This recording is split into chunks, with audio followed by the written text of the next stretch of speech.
नमस्कार, मानस मिश्रा और news India में आप सभी का बहुत बहुत स्वागत करता हूं। राहुल गांधी का चुनाव आयोग को लेकर के जो झूठ फैलाया उसका पर्दाफाश हो गया है। जी हां, जो सीएसडीएस के प्रमुख थे, जिसके आंकड़े को लेकर के सीएसडीएस आपने देखा होगा एबीपी न्यूज पर सर्वे कई बार करता है और सर्वे दिखाए जाते हैं लोकसभा और राज्यसभा के चुनाव, लोकसभा और जो विधानसभा के चुनाव में, उन विधानसभा लोकसभा के चुनाव के लेकर आंकड़े जारी करता है। और उन्हीं आंकड़ों को लेकर के राहुल गांधी ने प्रेस कॉन्फ्रेंस की थी, चुनाव आयोग को चैलेंज किया था और यहां तक हर मंच से बोल रहे हैं कि चुनाव आयोग चोर है। ये चोरी, वोट चोरी की बात कर रहे हैं। अगर वोट चोरी की बात कर रहे हैं, चुनाव आयोग को दलाल है तो चुनाव आयोग चोर है की बात कर रहे हैं वो।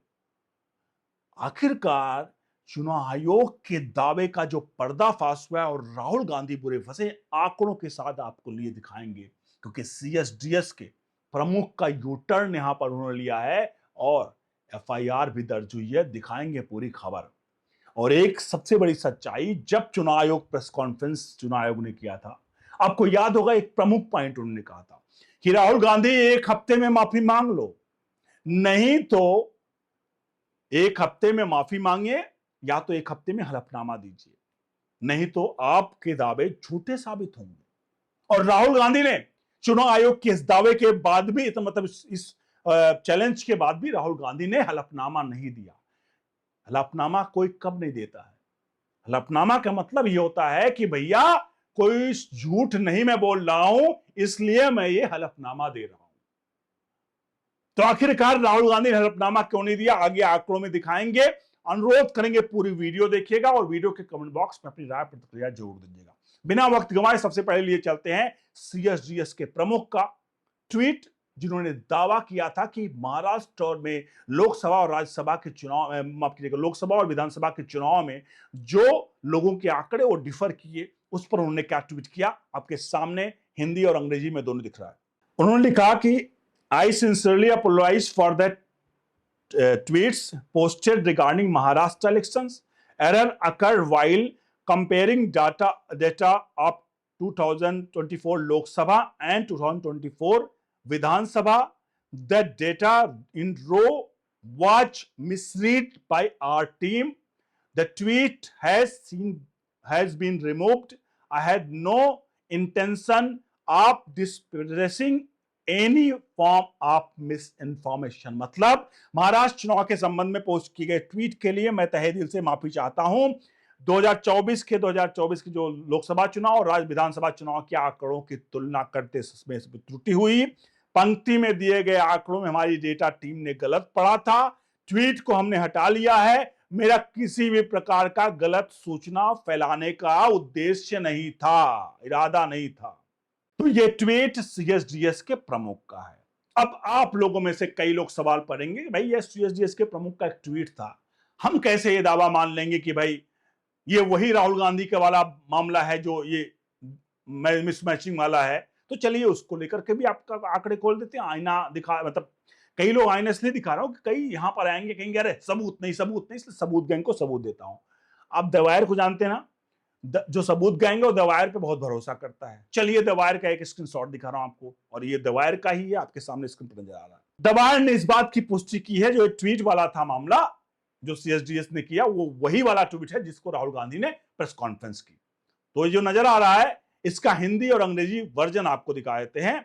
हिंदी में इसको क्या वो करेंगे, आपके सामने नजर आ रहा है, जिसमें लिखा गया, दवायर ने लिखा, नागपुर पुलिस ने सरकारी वित्त शोध संस्था centre for the study of developing societies यानी सीएसडीएस के प्राध्यापक संजय कुमार के खिलाफ महाराष्ट्र चुनाव से संबंधित एक अब हटा दी गई सोशल मीडिया पोस्ट को लेकर के प्राथमिकी यानी एफआईआर दर्ज की है। प्राथमिकी कुमार द्वारा अपने उसके पोस्ट जो था के लिए सार्वजनिक रूप से माफी मांगने के एक दिन बाद दर्ज की गई है, जिसने कांग्रेस नेता राहुल गांधी द्वारा आयोजित एक प्रेस कॉन्फ्रेंस के बाद वोट धोखाधड़ी को लेकर चल रही बहस और आरोपों के बीच विवाद खड़ा कर दिया था। कुमार ने कथित तौर पर दावा किया था कि पिछले साल लोकसभा चुनाव और इस साल के महाराष्ट्र चुनाव के बीच महाराष्ट्र के नासिक पश्चिम और हिंगना विधानसभा क्षेत्र में मतदाताओं की संख्या क्रमशः 47% से 43% बढ़ी। और उन्होंने यह भी दावा किया कि रामटेक और देवलाली निर्वाचन क्षेत्र में मतदाताओं की संख्या क्रमशः 38% से और 36% कम हुई। बाद में उन्होंने मंगलवार को एक्सपोस्ट पर माफी मांगने को कहा और माफी मांगा और डेटा को गलत कहा। आपके सामने पूरा दावा और दावे की पुष्टि, यानी कि जो सीएसडीएस ने ट्वीट किया, मतलब पहले डेटा दिया था, उस डेटा के लिए उन्होंने माफी मांगी और वो माफी वो डेटा राहुल गांधी ने प्रेस कॉन्फ्रेंस में उसका इस्तेमाल किया, जिसको लेकर के द वायर पुष्टि कर रहा है और ये आपके सामने है। अब आपको एक चीज समझ में आ गया होगा ना कि राहुल गांधी आखिरकार हलफनामा और एफिडेविट क्यों नहीं दे रहे थे, क्यों राहुल गांधी कह रहे थे कि नहीं मैं नहीं दूंगा। क्योंकि राहुल गांधी को पता था कि क्या वो झूठ बोल रहे हैं, ये सारा पता था, या राहुल गांधी से गलती से ये चीज हो गया। और राहुल गांधी से बार बार ये गलती, झूठ वाली गलती क्यों होती है, बार बार वो झूठ वाली गलती? कहीं ये ऐसा तो नहीं कि ये पूरा सोची समझी साजिश है, एक रणनीतिक तरीके से वोटरों को, देश की जनता को मिस इन्फॉर्मेशन फैलाने का ये पूरी तरह से उपयोग किया जा रहा है? क्योंकि अगर राहुल गांधी माफी, मतलब अगर जिस प्रकार से चुनाव आयोग ने कहा कि भाई एक हफ्ते के भीतर आप एक काम करिए राहुल गांधी, एक हफ्ते के भीतर आप हमें एफिडेविट उसके डिटेलिंग के साथ पूरा दे दीजिए, डॉक्यूमेंट्स जो चीज आपके पास है उसकी मैं पुष्टि कर लेता हूं। क्योंकि आपने 1.5 लाख वोटर के ऊपर सवाल खड़े किए हैं, एक दो वोटरों तो समझ में आता है, 1.5 लाख वोटरों को बिना किसी सबूत के चुनाव आयोग ने कहा मैं बुलाऊंगा, तो आपको लगता है कि यह सही होगा?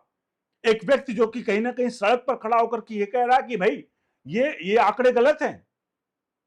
सड़क इन दर्शन प्रेस कॉन्फ्रेंस कोई ऐतिहासिक जगह नहीं है, किसी पार्टी का दफ्तर कोई मतलब संसदीय जगह नहीं है कि संविधान में लिखा है किसी की पार्टी के दफ्तर में कोई बात बोली गई वो सत्य होगी। राहुल गांधी को संसद में बोलने का मौका दिया गया, क्या आंकड़े पेश किया? और संसद में आंकड़े क्यों पेश करेंगे जब कोई निजी एजेंसी है, निजी एजेंसी की बात, माफ कीजिएगा, सरकारी एजेंसी है, तो सरकारी एजेंसी पर अगर कोई वो गलत चीजें करे तो उसको जाकर के उसके ऊपर एफआईआर दर्ज करते, सुप्रीम कोर्ट चले जाते डायरेक्ट एफआईआर दर्ज करके कि भाई देखो ये चीजें हो रही हैं। लेकिन राहुल गांधी ने क्या किया? नहीं किया। एक राहुल गांधी का और फैक्ट दिखा रहा हूं कि राहुल गांधी कितने सच हैं, वो साफ तौर पर आपके सामने नजर आएगा। एक आपके सामने 2019 का एक स्क्रीनशॉट है द हिंदू का, आपके सामने नजर आ रहा है। द हिंदू क्या लिखता है? हिंदू के राफेल खुलासे से सुप्रीम कोर्ट के फैसले पर सवाल, राहुल गांधी। जी हां, द हिंदू की रिपोर्ट आई थी राफेल को लेकर के, कुछ ऐसी चीजें द हिंदू ने रिपोर्ट्स मतलब दिखाई। और कभी आपको बता दें, मीडिया रिपोर्ट्स कभी भी प्रूफ नहीं होते हैं। मीडिया रिपोर्टिंग कर सकता है, मीडिया की रिपोर्टिंग गलत सही हो सकती है क्योंकि वो अटकलें लगाता है, उन अटकलों में गलती हो सकती है। लेकिन कोई राजनीतिक दल उस मीडिया रिपोर्ट को ले जा करके प्रेस कॉन्फ्रेंस करके बिना उसकी तथ्यता को जांच किए हुए लोगों को गुमराह करे, यह गलती होती है। क्योंकि मीडिया स्पेकुलेशन करता है किसी चीज को लेकर के, यह भी हो सकता है, यह भी हो सकता है। ऐसे में आप यही समझ लो, लेकिन वो भी हो सकता है उसको ना समझो। यह सबसे बड़ी गलती राहुल गांधी की है। और ये गलती है, या मैंने कहा ना कि सोची समझी साजिश है। क्योंकि जब भी कोई झूठ आता है तो आजकल राहुल गांधी, मैंने जैसा बताया कि राहुल गांधी आजकल झूठ का शायद पर्याय बन चुके हैं। अब आप सभी दर्शकों से चाहेंगे इस पूरे मसले पर अपनी राय प्रतिक्रिया जरूर दीजिए कि आखिरकार राहुल गांधी हलफनामा क्यों नहीं दे रहे थे जब चुनाव आयोग मांग रहा था, और एक हफ्ते के भीतर राहुल गांधी से कहा गया कि तो ये दे दो, आप पत्र लिख दो चुनाव आयोग को, डेटा के साथ, माफीनामे के उसके साथ, माफ कीजिएगा, डॉक्यूमेंट्स के साथ, एफिडेविट के साथ, या तो फिर आप माफी मांग लो। लेकिन राहुल गांधी ने दोनों ने किया, क्योंकि राहुल गांधी ने कहा मैं तो सांसद हूं, मैं देश के युवराज हूं, मैं देश का, मेरे बाप दादा नाना मानी जितने भी रहे सब प्रधानमंत्री रहे, मैं माफी मांगूंगा। उन्होंने कहा सांसद होने के नाते एक सांसद की शपथ खाई ली है, अब नहीं माफी मांगूंगा। आप खुद डिसाइड करिए, निर्णय लीजिए कि राहुल गांधी कितने सही हैं। हमारा काम था अब तक बातों को पहुंचाना, आपका काम है आगे इस चीजों को बढ़ाना। वीडियो को शेयर करिएगा, कमेंट बॉक्स पर अपनी राय प्रतिक्रिया जरूर दीजिएगा। हम देश हित में काम करें। नीचे दिए नंबर पर सहायता राशि गूगल पे, फोन पे, पेटीएम का आंदोलन जरूर भेजिए। बने रहे न्यूज इंडिया के साथ। बहुत बहुत धन्यवाद।